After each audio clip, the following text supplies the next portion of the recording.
Hello, welcome to the Lone Show. I'm your host, John Lone, and in this episode, haven't brought on any regulars because, oh my god, it's been a long day and I can't be bothered. But anyway, we do have a guest. This guest is from West Connecticut. He's a teacher, coach, and author, 3-in-1. Ladies and gentlemen, I give you Steve Boris. Hi, thank you for having me on the show. It's a real pleasure. Thank you.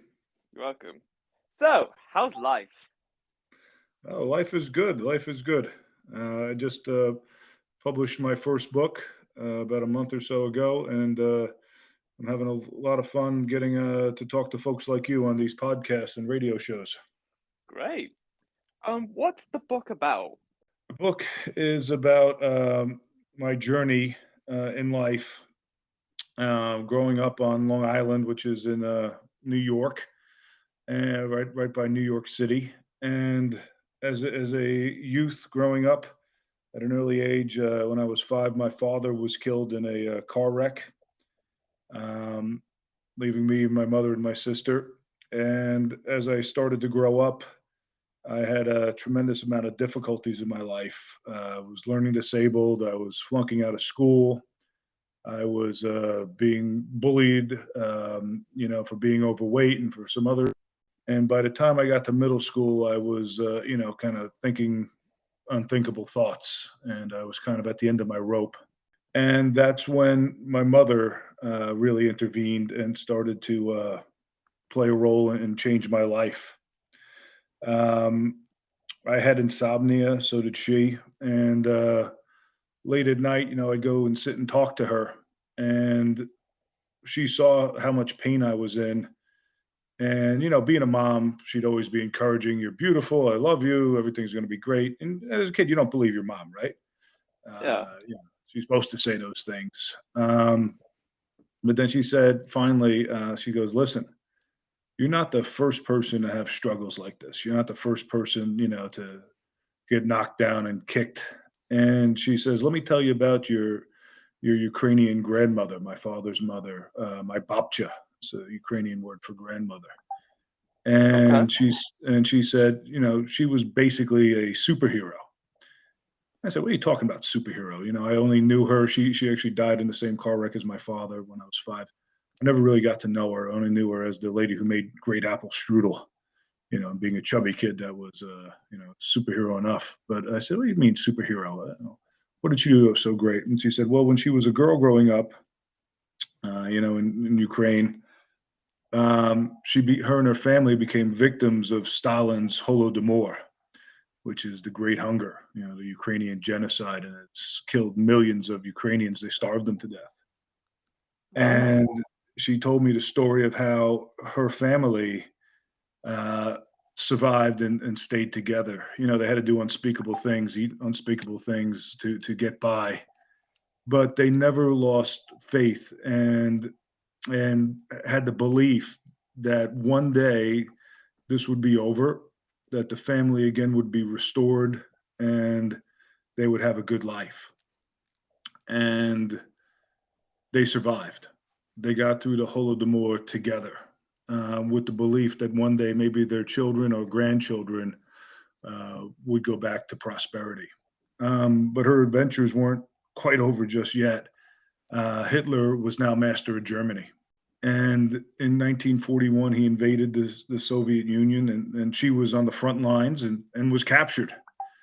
Uh, she was separated from her family, brought to a work camp, and was essentially a slave for the remainder of the war.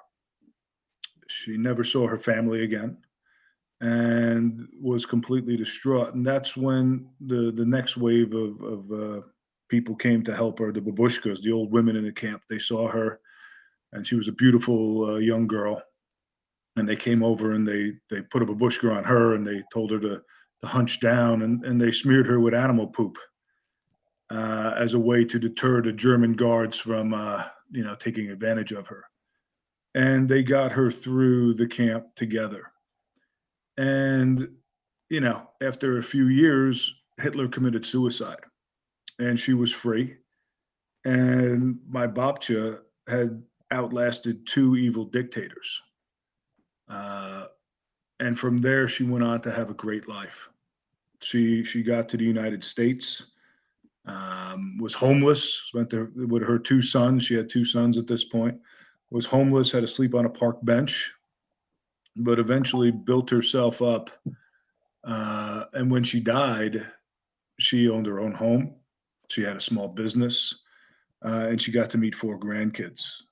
And that's the story that my mom told me at night about how she was able to deal with unspeakable evil.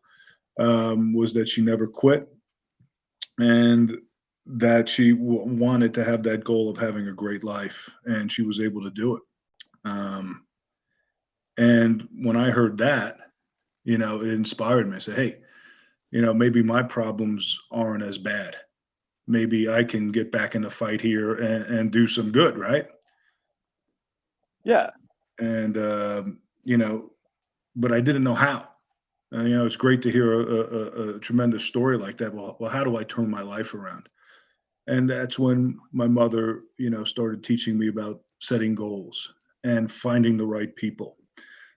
She pushed me towards football, American tackle football here, and the men that I would go on to meet and the other players would change and save my life. And that's ultimately the real reason you play sports, is for those relationships and to be around great people.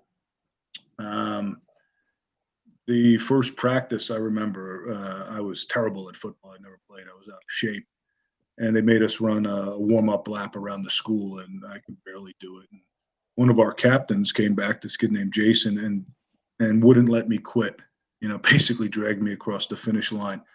Um, and right then and there, we all knew, got introduced, that we were going to be brothers forever on this team. And you had a home, and we took care of each other. And just like my Baptist family, just like the folks who were in the camp who helped her, these guys helped me. And also some great teachers who wouldn't let me quit, who didn't accept that I was going to be mediocre. And through their efforts and me, accepting their help, I was able to go on and become successful. Wow. That was a beautiful story. It was that was great. I am absolutely speechless. That was a beautiful story, Steve. I really love it. No, thank you. I appreciate that. Um, we go on with the story with, just as I was starting to come into my own, and I was getting good grades, and I was, made captain of the team and was getting some awards for playing. Right about when, we were about to achieve the goal, my mother had set a goal that I was going to go to play for college football and was going to get a scholarship and do these things. Right before that happened, she too was killed in a car accident, just like my father. And that again becomes the fork in the road moment. How do you finish? How do you move on after these tragedies strike? And that's the whole goal and aim of the book. You know, what do you do when these disasters strike, and how do you overcome the disaster? And how do you press on and have a nice, successful life? Incredible, incredible. And after going through that, what you would you want? What did you then go on to do afterwards? Right. After she passed, you know, so many people you could never even imagine just came and helped me in ways big and small. Whether it was my chemistry teacher, giving me $20 to go take my sister to a movie, right? Or Yeah, my track coach, training me to get in shape so I could play. And teachers tutoring me after school, or just people checking in and they love you. You know, actually backfired for my girlfriend. She let me at the time take her my road test, my driving test in her mother's minivan, and I accidentally crashed it. So that was awkward. I didn't got to break up with her, but you know, it was just these people who came to help. and that's what I wanted to write the book for, was, to kind of set a roadmap, for how to deal with tragedy, and how to take care of people who are experiencing tragedy. Once I got out of school, I went on to become a teacher and a coach, as a way to try to pay forward, all the help and kindness I got, and to be there for kids, who might be experiencing, similar problems, or going through their own trials and tribulations. And ultimately, that's why I wrote the book, was to try to way to share, and try to give some comfort and hope to people. We've been struggling with this pandemic, and all the horrors that go with it, and all the politics that have been going on back and forth have been absolutely appalling. And I just wanted it as a chance to try to unite some folks, and try to give us hope for a better tomorrow. Great. Amazing. So, what? So, in terms of right now, what are you doing? What job do you have? Right now, I'm a teacher. I've been teaching at Eastchester High School in New York for the last 25 years. I've been coaching football as well up in Weston High School in Connecticut, where my son plays, and that's been a great joy. I've been getting to coach him and have some fun there. And I've coached track. I've coached every sport you can think of over the years, and you know that's my life work. Great. And where do you see yourself 20 years from now? 20 years from now, my goodness. Hopefully in some sort of hover car, or something like that. No, I'm kidding. But hopefully I'm still doing what I'm doing. I want to invest all my time and energy and my whole life into trying to build communities and relationships. And working with the material in this book, and giving public addresses, and writing more books like this.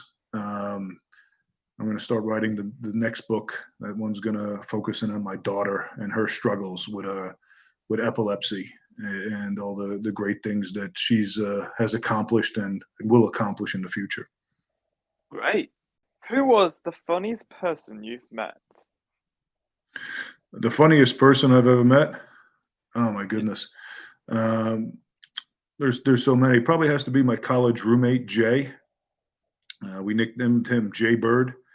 He was absolutely hysterical, on so many levels. He had, when he would go to sleep, the window always had to be open, and no matter what the weather or what it was, and more than once he woke up with snow on his head. He was a real character, and if you had he had the fan on as well, and if you ever turned off the fan, he would sit straight up and wake up. But he was absolutely the funniest guy I've ever met. Oh, great, great. So, what were the high points and low points throughout your entire life? The low points were, losing my parents, and having to deal with their deaths, and trying to process, the why did this happen to me? Um, and of course the high points have been when I get a chance to give back, and to help somebody and try to turn their life around. And of course also, that would be professionally, and of course the true joys of my life, when I got to meet my wife, my wonderful wife Amy, and then when we had our kids Emma and Peter, and got to experience that, and with all the highs and lows of raising a family. Great, love it. Do you travel often? Not as often as I like. Certainly not during the COVID lockdown here. We've been buttoned up here pretty good, trying not to endanger ourselves or others. But yeah, we've been around. My favorite place we got to visit was the Grand Canyon out in Arizona, and it's the most unbelievable scenery I've ever seen. I can imagine. And I was just being afraid of heights. I was also a bit terrified. So, but Great. awe-inspired at the same time. Excellent. So, if you have to choose between skydiving, bungee jumping, or scuba diving, what would you choose? Oh my goodness. Well, I'm afraid of heights, so the bungee jumping would be out. Um, so I definitely have to go with the scuba diving. Would be much more, I think, relaxing and peaceful. Um, Yeah. jumping off a building is it might be a little too much for me. Okay. Uh, So, what is the one thing you can't live without? The one thing I can't live without, my family. They're what it's all about.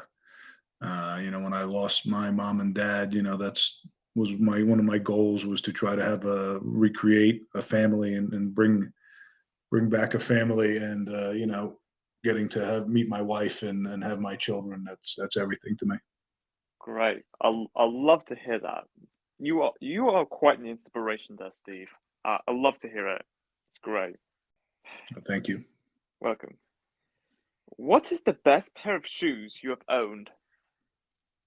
Oh my goodness. Actually, I went shopping with my daughter. These questions are fabulous, by the way. Thank you. Really like your technique here. I'm going to borrow some of them, I think, for my classes to get to know my kids. But we went shopping in a secondhand store. It's one of the things me and her like to do. Go at the thrift shops and see what kind of treasures we can find. And I found this old pair of cowboy boots that miraculously fit. I have quite a big foot, and usually finding footwear that fits is an impossibility. Um, but it was like it was meant to be, and they are my favorite pair of shoes. These beat up old cowboy boots. Yeah. What's the best way to start the morning? The best way to start the morning um, has to be with coffee. If we don't have coffee, we it's going to be a long day. Yeah, I agree. What kind of music do you listen to? Let's see. I'm getting old now, which now I think you would call it classic rock, but I just used to call it rock. Bon Uh, Jovi and Billy Joel and all that sort of thing. From growing up in Van Halen, oh my goodness, Van Halen. From the 80s, 70s, 80s, and into the 90s. That's my genre. I don't understand some of the modern music. Showing my uh, age. yeah, it's fine. I mean, I still there are some music within your time I actually do love enjoy listening to. Like I do listen to a couple of rock songs and other songs in general from the 80s. Those are songs I still listen to. It's still just as great as songs I listen to today. It's great. Oh, absolutely. Yeah. What's the best thing you've ever bought from Amazon? The best thing I ever bought from Amazon? Yeah. Oh my goodness. There's so many. Actually, my son, we went on vacation down to Maryland, and they had this seasoning, Old Bay seasoning for to put on crabs. And we came back, and we just loved it. And he ordered on Amazon 4 bags of potato chips with Old Bay seasoning flavor. And when they arrived in the box, I said, "What in the world is this?" And I opened it up, and it was a great treat. Oh, great. So, have you ever experienced any paranormal activity? Oh my goodness. I guess so. Um, my sister, believed in psychics and all that, and she actually went on a TV show once with her fiance, who was a tall, lanky Jewish guy, and she went on with the psychic, and the psychic said, I see you marrying a short, stocky redhead in your future."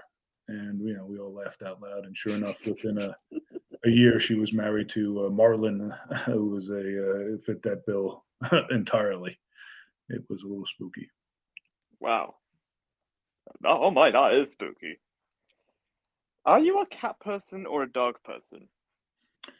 Oh, dog person. I have nothing against cats, but my wife is allergic to cats, so that threw us Ah, into the okay. dog arena. And we've had two great dogs. Our first dog was Bandit, who was a hyper Australian Shepherd, hyperactive to say the least.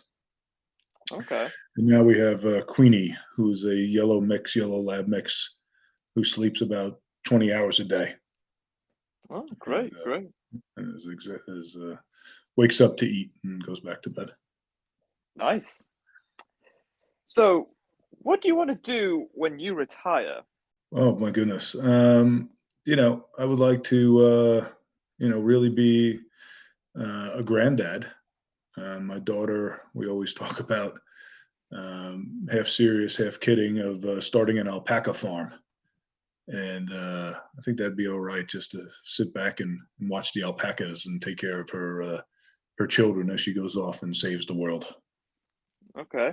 Yeah. Yeah, it would be nice for an alpaca farm. Yeah. So, what's the most ridiculous fact you know? Oh my goodness. You know, teaching history, we got a lot of them. What would be the most ridiculous? Is that let's see, is that horse poop almost led to the end of civilization as we know it. What? Yeah, around the turn of the Really? century, after we got into industrialization, um, the cities were humming and more people lived in the cities, which meant there were more and more horses, which meant there was more and more poop, pardon my French here. And Ugh. they convened a convention in Paris. All the best minds in the world were going to meet for 2 weeks and solve it. And after 2 days, they went home and we were doomed to drown in poop. But miraculously, a new invention, technology saved us. It was the internal combustion engine. And we transitioned from horses to cars and trolleys and things of that nature. And that's what kept us civilization going another century or so. Mm, cool, How's that for cool. ridiculous? Yeah. Yeah. That's somewhat ridiculous, all right. Uh, what's your strangest hidden talent? My strangest hidden talent? Yep. Let's see. I'm actually a very good dancer. At least I was before my knees started to go a bit. If you Google Boris of Choice, you can see my music video in which I recreated with one of my friends who's an amazing film guy. Um, the song Fat Boy Slim, Weapon of Choice, in which the music video stars Christopher Walken. And we recreated that almost step for step. And you wouldn't probably expect that from a 300-pound guy. Okay. How much time do you spend on the internet? Oh my goodness. How many hours are there in a day? Uh, probably too much. Too much of my time. Okay. Do you like spicy food? I did when I was younger. Now that I'm getting old, I don't know if I have the stomach for it anymore. Okay. I'm getting more not as adventurous as I used to. It happens. It happens. What flavor of ice cream do you wish existed? Oh my God, do I wish that doesn't exist now? Yeah. Oh my goodness. Um, I don't know. Something that would have to do with I don't know. There was one historical one that I would like to try that I don't think is around anymore. That actually President Madison and his wife used to make and serve in the White House was oyster ice cream, and Ah. I don't know how the heck that would taste, but I'd like to give that a try. Somebody could Yeah. bring that back. That might be fun. Oh yeah, absolutely. Would you rather feel very hot or very cold? Oh, very hot. Um, I'm not a big fan of the cold. Okay. Okay. As where I'm from, the cold is very frequent around, so I'm actually used to the cold where I'm from. So, yeah, I'd Where rather exactly are be. you from? I'm from Manchester in England, Okay. so yeah, up in the north of England, it's usually cold, mostly cloudy and rainy, Right. mostly rainy. But yeah, yeah, I'm used to it, so I'd rather stay as it is, be really cold and hot. Also, Absolutely. also helps with stimulate my muscles because whenever I stand in the cold a lot longer and just naturally shiver my body out, it actually stimulates a bit of my muscle growth at the same time. So Oh, yeah, there that's a you bit go. of yeah, it's pretty beneficial with the cold at times. Where was the nicest place you've been to? Oh my goodness, the nicest place I've been to. Um, wow, I'd have to think about that. We went down to went several times down to our nation's capital in Washington D.C. and got to tour all those buildings and just to see all that history. It was inspiring and probably getting to see a good old Abe Lincoln, Lincoln Monument. That was one of my favorite spots. Oh yes, the cap. Yeah, to Washington D.C. is a great place to go. Well, so many to see and so much history too. It's just great. What was the last good book you've read? The last good book I've read. There've been so many. One that I think is very interesting is a book called Breathe, and I forget the name of the author, but it just talks about the power of your breath and how breathing properly can really improve your health and change your life for the better. Thought that was a pretty neat read. Cool, cool, cool. What superpower do you wish you could have? Oh, superpower! My goodness, it has to be fly. That'd be great. I spend too much of my life stuck in traffic. I think if I could just soar Yeah, above it all, that might be a bit of fun. yeah, that would be great. Skip all the traffic and fly across to wherever you like. That would be amazing. What was the last lie you were told? The Last Lie. Yeah. Oh my goodness. My students lie to me all the time about where their homework is, or so that it's a constant state of lying. Oh my god. Oh yes. Oh man. It's such a vibe. It's always such a mood. Constant struggle. Yep. That too. What's the funniest picture you have on your phone? The funniest picture. Yeah. Oh my goodness. It would have to be one on my birthday of my son sneaking up behind me and getting some whipped cream on my head. He's a character. Oh man, that is hilarious. Have you stayed in any hotels throughout your whole life? Oh, sure. We've been trying to take a trip every year or two. So yeah, we've been in hotels. Okay. Well, are there any bad hotels that you just didn't like? Oh yeah, we got into a clunker once. Um, we thought it was going to be one thing, and turned out to be another. Uh, the air conditioner broke, and then on the way out, they were pulling the car around, and the valet totaled our car. Oh dear. Destroyed it. So that was not a good experience. Yeah. That's so unfortunate. So, what's the most useful thing you own? Oh my goodness, the most useful thing I own. Um, it'd probably have to be my cell phone, right? Yeah, of You have, course.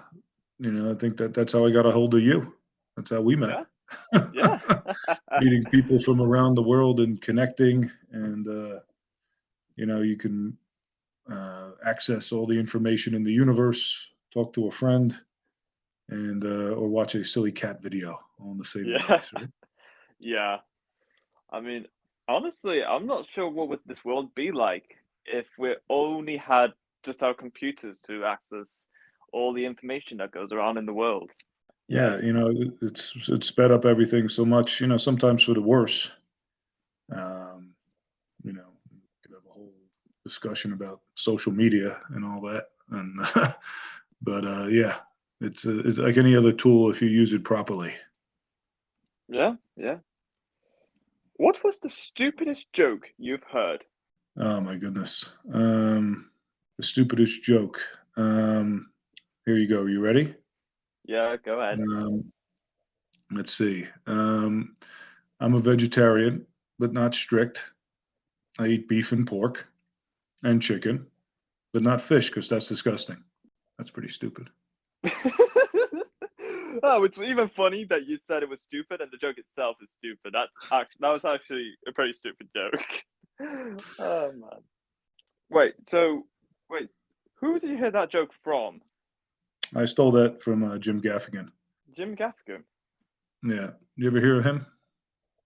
I never heard of him actually. Yeah. If you have Netflix, you can find all his work on there. He's brilliant. He Okay. said when he says it, it's funny. When I say it, it's stupid. Okay. Well, that's all the time we have for this episode. It was great having you here, Steve, and your very, very inspiring story. It was great. All right. Thank you. It's great getting to know you, and hopefully we can work together some other time. Yes, I hope so too. And All until right. next time, stay tuned for more.